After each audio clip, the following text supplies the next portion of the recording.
Woman Representative Muranga County, Gladys Wanga, Woman Representative Homa Bay County, Ledama Olekina, Senator Narok County, and Karanja Kabagi, an advocate, businessman, and philanthropist. We were discussing this big headline that has to do with the school fire that took place on Saturday morning, very early Saturday morning, at the Moi Girls Nairobi School. 9 students have so far lost their lives from that particular incident, and we're focusing more on the safety regulations in schools because the fire incidences, this is not the first one, and last year we had more than 20 fire incidences which led to a probe even by Parliament, and one of those that was conducting that and visited quite a number of these schools was Sabina Chege, who chaired the Education Committee last time in the 11th Parliament. Of course, we would assume probably there will be a different chair this time around, we do not know. But so far, you're the only chairperson of an Education Committee we can refer to. You were present there last year when all these things were happening. There was quite some condemnation, quite some probe, an inquiry, and a report must have come out of there. It does not mean that the regulations are not in existence. They are there, some dating as far back as 2008. School principals say it is too expensive to implement these safety regulations in schools. And the question is, now that Jubilee and even NASA were talking on the, still talking now because we are going for a repeat presidential election, about free secondary education. If the school principals are already saying that it is too expensive to implement, now what happens when it becomes free secondary? Will the government be able to foot the bill in as far as affecting this safety regulations in schools? Well, I don't think it's expensive because some of the guidelines about having like 2 exits in a dormitory, and when I visited Moi Girls, they actually had the 2 exits, but the question is having a key, or maybe the person in charge, the prefect, to have the key. I don't see the expense part of that because the doors are there, the exits are there, but most of the times you'll find, because it's a girls' schools, and then most of the doors, these exit doors are not open, or nobody has a key. Actually, by the time we went to Moi Girls, one of the door upstairs was still locked. And I don't think, when we talk about implementation, I think the Senator talked about the fear of the student banning the schools, and you said nothing has been implemented. There are a lot of things that we have passed in that Parliament, and they were actually implemented. But the issue of fires in school, they are not new. We've had several fires, and unfortunately when we lose very young Kenyans and promising Kenyans in such incidences, some of these things are basics. We have actually overloaded our schools. When I went to that dormitory, you find that we talked about the meters, that one bed should be next to each other, but the students are congested. Some of the schools, actually, it's unfortunate that the ministry, and I want to say again, they must ban the schools that have triple deckers, because we were used to have a cubicle with 4 beds, and that is 2 double deckers, but now the same cubicle that hosted only 2 double deckers has 6 or 8. That means the students don't even have a place to even keep their bags, or their bags are kept at below the beds, the buckets, and I think clearly these things should be kept in the bathroom or somewhere else where there's some space. Isn't that what they mean when they say it is too expensive to implement, that they're already fighting with the limited space and they do not have money to build more dormitories, yet they have to accommodate more students? I don't think it's expensive, and I think even for us, if a school can only accommodate 200 children, why do you have to take 300? And I think the principals now should be, even the ministry should be very key as they do the Form 1 allocation. If the school can handle only 300 children, don't give them 500. And I think the principals also, they give the ministry the number of children that they can be able to accommodate. So the issue of expense, even as we come to the free secondary education, the allocation is already there. We had the money that was going to education through CDF. We had more than 70 million going to education per constituency. So the money is already there. So it's not a matter of how expensive it's going to be, because if you talk about the number of children, the expense will come in space if you have to build new dormitories. Some of those national schools, they were given money. And if you follow up through the ministry, we did an audit last time. Some of them cannot even account for that money where it went to, and you cannot see the structures that were meant to build. So I think the Ministry of Education needs to do a thorough investigation into this. So it's not even lack of money, it's simply no one wants to implement it's mismanagement and implementation. People need to take their job seriously, and I think we also need to hold people responsible from the minister all the way to the principals, to the matron. We had a case of not even fire, of a child who passed on in one of the schools in Nairobi, and it was negligence. And when you talk to some of the principals, they have a nurse who is supposed to be taking care of the children, of the students, who is not even trained. So at the end of the day, how are we handling our children? I think we are overexposing them, and these guidelines must, it's not even, it's not a request, they must be followed. Yes. Because this is a life of young, promising Kenyans, and it doesn't matter whether you are in opposition or you're in government, but these are our own children, and we must follow the ministry. And when we talk about implementation, I think Honorable Wanga talked about the Committee on Implementation. Several things have been passed in Parliament, and very good recommendation, but sometimes the ministry just chooses not to implement them. And I think then we are hoping with the new kind of format of the new implementation committee, we are going to see more work being done and more follow-up being done, because as a legislatures, once we pass the laws, we don't have the authority to go and arrest or even go and do a kind of follow-up. You have not implemented. So we need really to have a clear follow-up. And I think for Kenyans who have been entrusted in various areas, in various government departments to work for Kenyans, really, I think the issue of money and people saying you're not paid enough or it is expensive, as I said, having a key on a door. Actually, some of those schools, when the windows are supposed to be clear, then they have put the burglar proofs because they don't want the girls to sneak out of school. By the end of the day, then we actually end up losing these girls. So let's act responsibly. And they end up spending a lot more money just actually putting out the burglar proof. Yeah. But even as we wrap up discussion on this particular headline, because we have to look at the new election date as prescribed by IEBC. Senator Olekina, of course, Kenyans have been accused of being very quick to throw money onto a problem.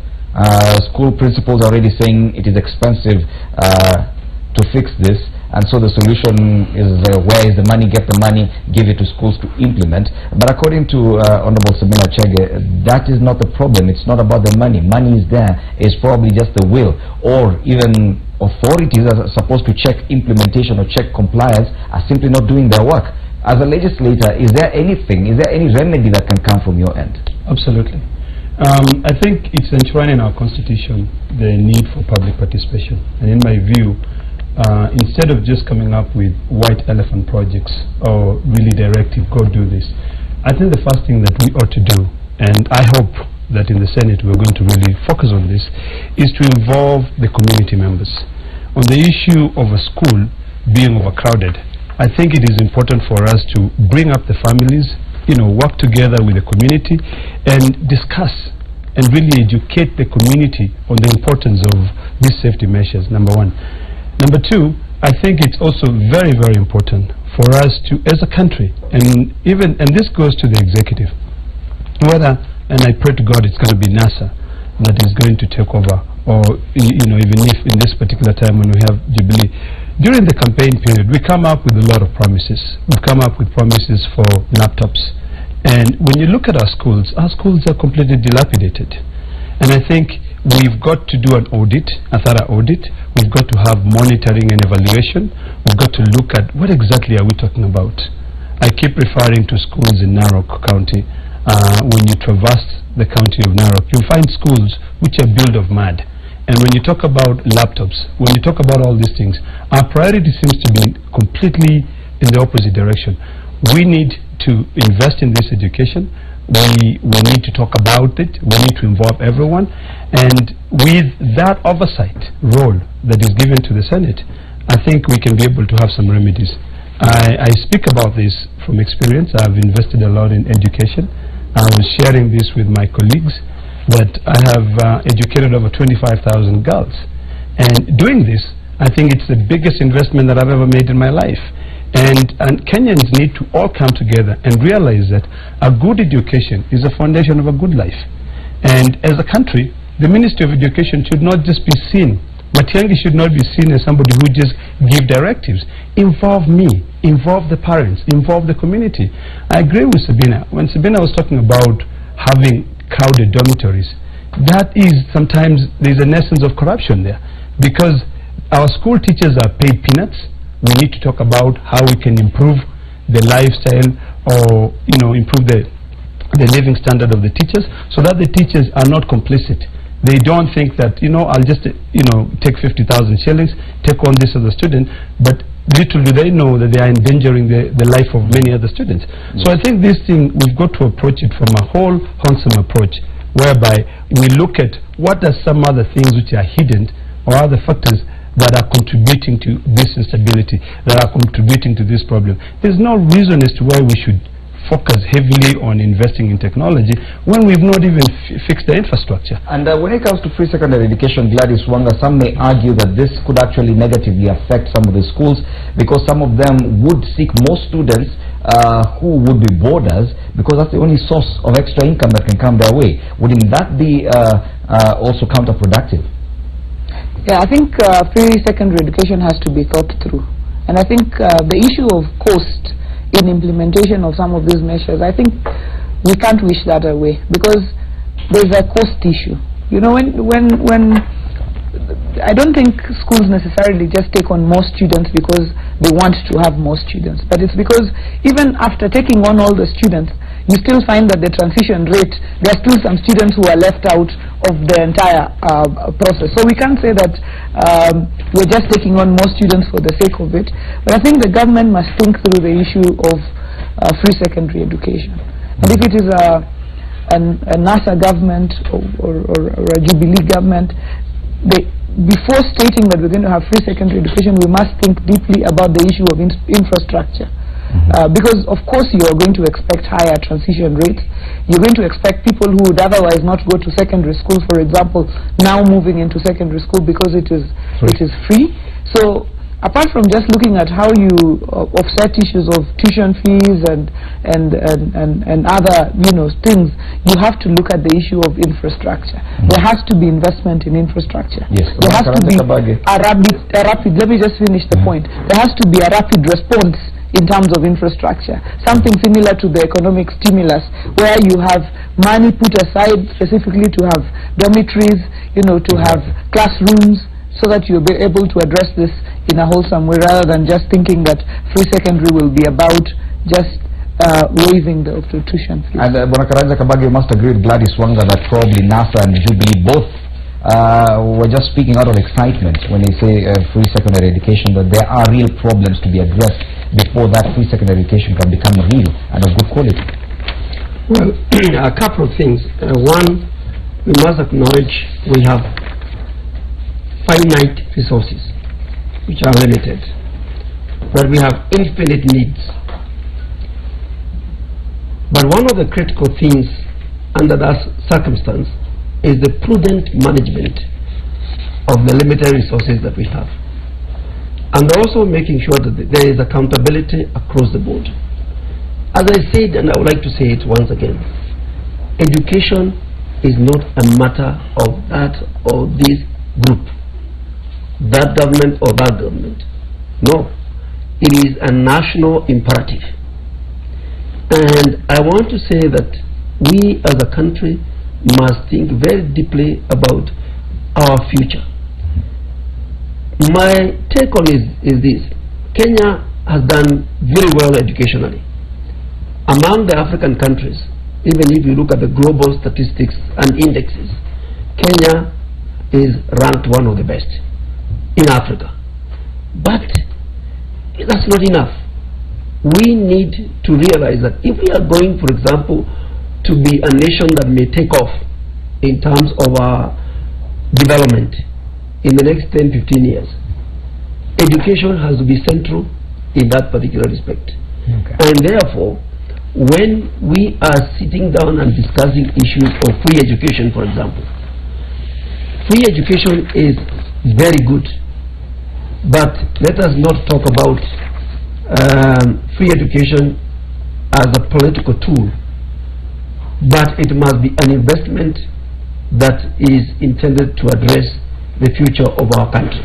Okay. And I would like to suggest that there needs to be a national conference on education, a national conference on nothing else. And when we are discussing matters education, we are not talking about politics. And that to me is most important.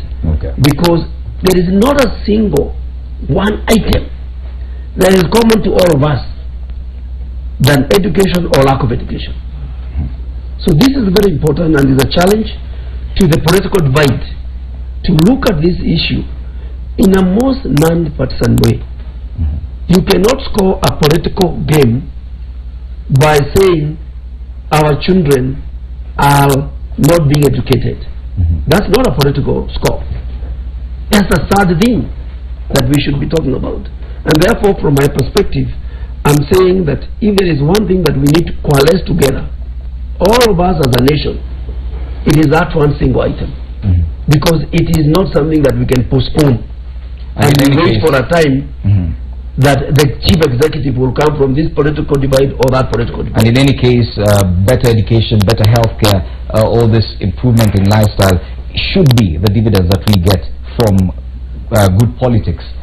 Because we tend to focus more on politics, and I've been one of those critics where I've criticized headlines on this forum where we choose to give prominence to the politics and forget issues that are real, like education. And I'd like to really commend the Daily Nation for choosing to lead with this particular story and not necessarily the politics. Of course, the IEBC fixing the new poll date for October 17th is a big deal, and we want to discuss that now. That's what's headlining on the Standard, and the issue of the school fire coming down much later, still on the front page though. So yes, October 17th it is the Uhuru-Raila duel. IEBC commissioners and management meet. Tension reported among team court accused of failing to execute a credible election. Top poll guns set October 17 for Uhuru-Raila showdown and kick other 5 candidates in another election from ballot paper. Quite a number of questions have come up. Now it means it is 42 days, exactly 42 days from now, then we go back to the polls. Yes, but the question is it right for the IEBC to lock out the other candidates? Remember, this is a fresh presidential election. Of course, IEBC in its reasoning has based its reasoning from a ruling given by the Supreme Court back in 2013, which said that if in such a case of a repeat poll, then the petitioner who in that case came second in the initial poll that was annulled, the petitioner and the first respondent or the respondent who won the election are the only ones to take part in that election. It is still a matter of argument. Ekuru Aukot, the presidential candidate for the Third Way Alliance, has already said he is going to court to challenge that because IEBC says it's only Uhuru Kenyatta and Raila Odinga who will take part in the repeat presidential election. Sabina Chege, which way from here do you think it's really necessary to lock out the other 5 or 6 presidential candidates? They should just be on the ballot paper. In any case, the design stays. It will be cheaper to print the ballot paper as it was. Well, for me, I don't know. I'm not very sure what advised IEBC to lock out other presidential candidates. The sad thing is that the Supreme Court gave a ruling without actually even going into details. And what we have been doing as politicians, and I think that the same thing that IEBC have followed, is to speculate why the results were cancelled. Secondly, is how we are going to conduct these elections. And I think Ekuru Aukot has a right to go to court if he feels aggrieved. For me, I would have advised him not to, based on the number of votes he got. And I think every Kenyan know now it's about Uhuru Muigai Kenyatta and Raila Amolo Odinga. But on our Jubilee side, whether all of them are there, whether it's between Uhuru and Raila Amolo Odinga, we are ready to go back to the ballot. And for me, right now, is to focus on the 17th. And the same people who went out to vote, we have a point to prove that Uhuru Muigai Kenyatta won. And for me, I'm going back to the ground and have to go. 42 days are not even enough. 1 day to go to the 47 counties. So it's a very short time, and our focus should be on how we mobilize the voters to come out and actually vote. And so whether they are all of them or not, I think this is something that the court, and I think the Supreme Court asked for 21 days to really give out a written judgment. But at the same time, I think this is part of the confusion that being caused by the Supreme Court ruling. And I would think might be in the future. I saw Joki Dongo and Ojwang trying to give their dissenting voice, and they gave reasons why. And I think the Supreme Court would also have given a few reasons why they actually thought we should go back to the elections for the presidential candidate, because so many questions have arisen from that judgment. But IEBC, I think also Chebukati need to be a bit careful. There was a rumor, which I don't know whether it's confirmed, that even some of the IEBC officials were to go home, or they were given compulsory leave. And for Kenyans, the question is, what advice to them? Does Chebukati know things that we don't know? Is he privy to the ruling that we are not aware as Kenyans? Because we had, are you concerned? Are you concerned by the fact that some of those people could be sent home? I'm very concerned, because for me, once you point a finger, I know there's, even Jesus was Son of God, and of course people said crucify him, so nobody is perfect. But at the end of the day, when I followed the judges, they said election is a process, not just about the matter of the last day and the results that came out. So when we talk about the process, if we say IBC had mistakes, we really need to know, and here I'm not talking as Jubilee, I'm just talking as a Kenyan. We need to know which were these mistakes and who committed. So if the mistakes... Let's be fair to the Supreme Court, because it's indicated, of course, they're going to give proper written verdict with reasons as to why they reached to that verdict. But Senator Olekina, NASA has already come out to say, yes, the court indicted the IEBC. Now we're seeing the IEBC going ahead to set a date for the election. Whether or not some people will be sent home, are you comfortable, are you confident that the IEBC is ready to do this? First of all, let me just comment on the first issue of the IEBC deciding to only allow 2 candidates to participate in an upcoming election. What I know is that IEBC, Article 140, subsection 3 of the Constitution, says that after an election has been annulled by the Supreme Court, then another election would be held within 60 days. When you read the Constitution by itself, then it means to me anyone can participate in that election. Now, what IEBC did is that they took an opinion of the Mutunga case, whereby it said that in such an event, only the first 2 candidates will participate. But then the same decision, when you read the same decision below, it's also another scenario whereby any of those candidates can be able to participate. So I think in this case, I think IEBC should reconsider its position and allow all candidates to participate, because these are opinions, these are scenarios which were built in that case, and I think the lawyer who is in the House can confirm that. Yes, sir. On the issue of the issue of complicity, or whether some IEBC officials participated in monkey business, I think it's too early to judge them. And in my view, I think we should give them an opportunity, and in case there are anything that those ones who are complicit, they should definitely be asked to leave. This is a matter of life and death. Elections are very emotive issues, and in this case, we only have a very short time. We have 42 days.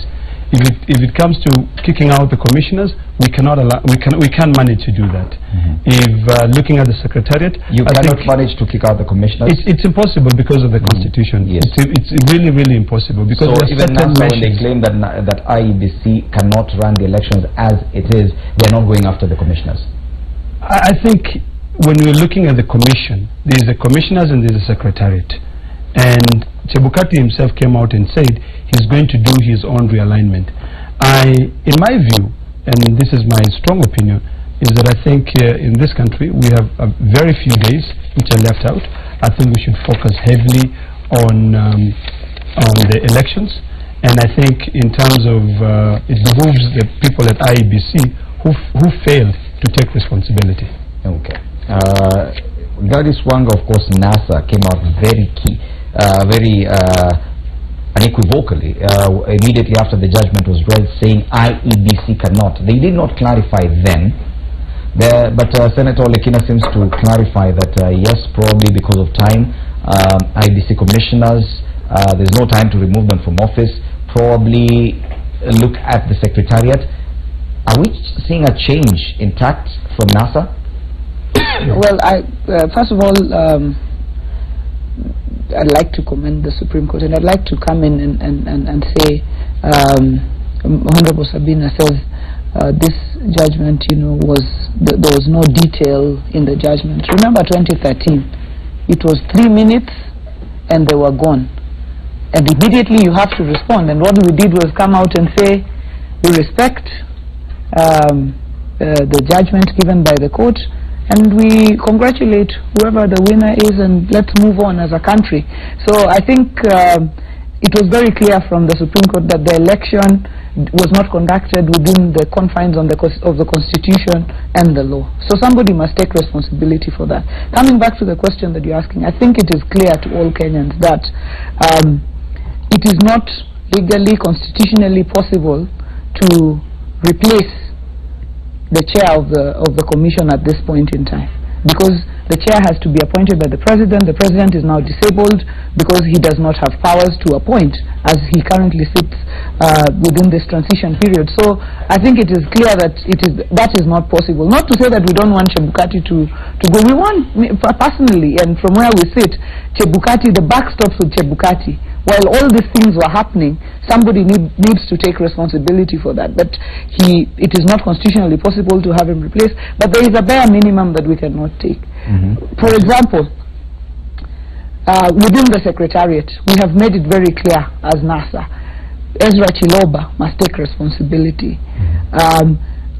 The IT Director, Mohati, must take responsibility.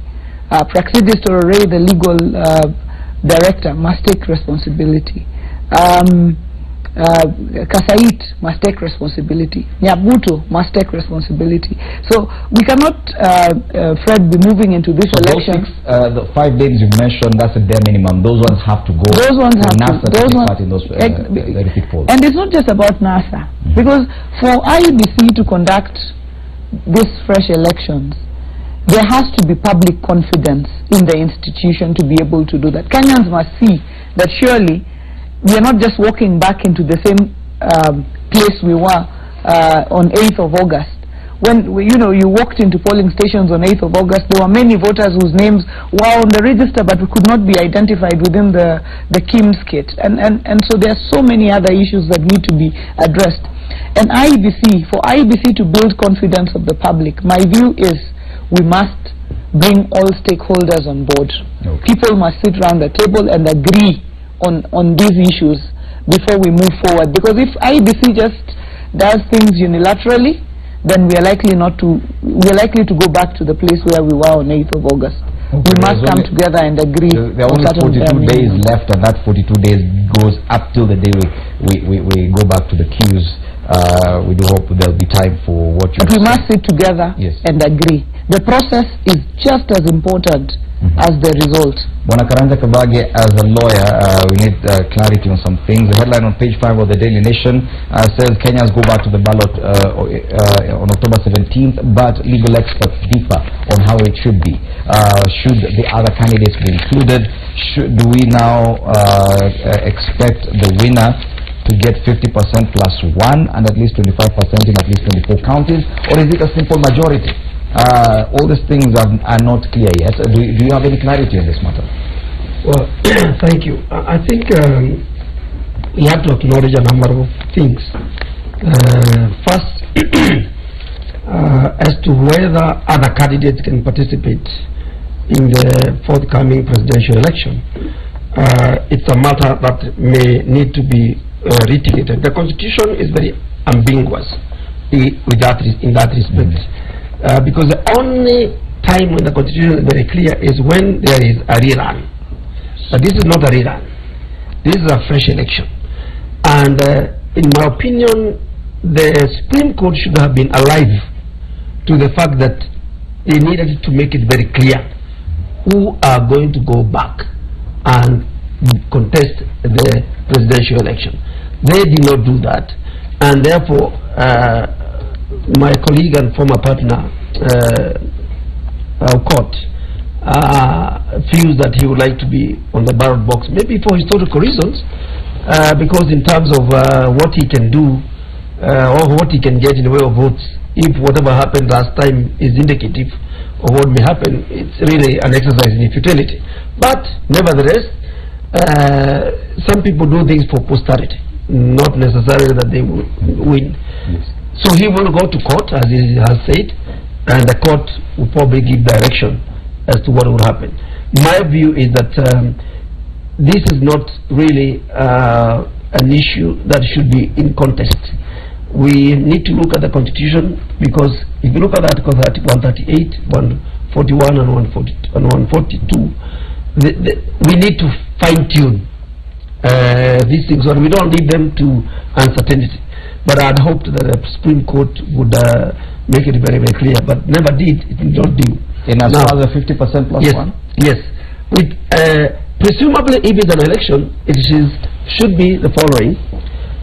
You must attain 50% plus one vote minimum, and you must also get at least 25% of the voters in the 47 counties. At least 24 counties must vote for you, and that is the bare minimum that should be there. But I want to address the issue of the commission and its secretariat. Now, I'm glad that the honorable distinguished ladies and gentlemen here have agreed that there is too short a time to be able to do anything as far as reconstitution of the commission is concerned. To me, it's not even necessary. But the issue here is the secretariat. Mheshimiwa Wango here has mentioned a number of them, 5 of them. In fact, you forgot to mention the commissioner. There is a commissioner who was in charge of ICT, who is also mentioned there. To my mind, one thing in this country, we must be a country that subscribes to the doctrine of the rule of law and the due process. If you look at Article 236 of the Constitution on the protection of public officers, it clearly states you cannot remove, dismiss, or terminate an officer, an official of the government without the due process. It is true the Supreme Court may have indicted the officials, but we don't know, because we don't have a comprehensive judgment. But I want to caution fellow Kenyans, let us not take the Supreme Court as having been a prosecutor and having judged these people. They have not done that. And even if they had found them guilty, they cannot still jail them.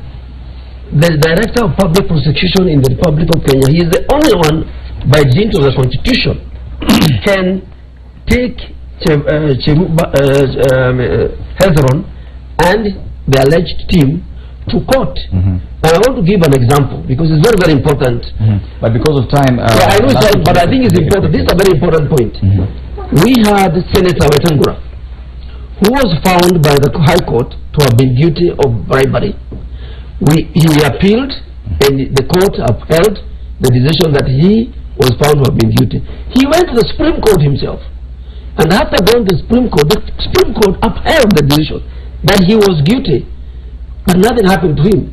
Why? Because the Director of Public Prosecution never took that decision and took him to court, because you need to establish, you need a process of taking somebody through the due process and be found guilty and be jailed or be sanctioned. So no one can be termed guilty. So it is not for us in the public arena to start saying that Cheruba but they can be sent on compulsory leave let me tell you, they cannot even be the Constitution. I want to advise everybody, go to Article 236 of the Constitution. You cannot even dismiss. You cannot even. They can be sent on leave. You cannot. No. Yes, we can. Let me tell you. My friend, look at that Constitution. It's very, very clear. Okay. So let us not victimize these people without the due process of the law. Okay. And that's the most important. Because of time, I beg that we end it there. Thank you so much, Bwana Karanja Kabage, an advocate, businessman, and philanthropist. Senator Ledama Olekina from Narok County, Gladys Wanga, woman representative, Homa Bay County, and Sabina Chege, woman representative, Moranga County, also a former chairperson of the Education Committee in Parliament, for helping us look at the headlines this morning. Well, I need to leave studio and pave way for my colleagues. Joey Mudengi has an interview coming up. Willis Waburu also has Man Cave, where they discuss dating. That is one interesting discussion that you need to look forward to. Curiously, also, it is a season of defections. We do understand, like in Narok County, where Senator Olekina comes from, a former governorship aspirant, Patrick Olentutu, and Joseph Ntiampati of ODM have already moved to No, that's not true. Meanwhile, Meru Governor Peter Munya has already joined NASA, but that is a discussion that we can only have on another day. My name is Fred Indimuli. Good morning.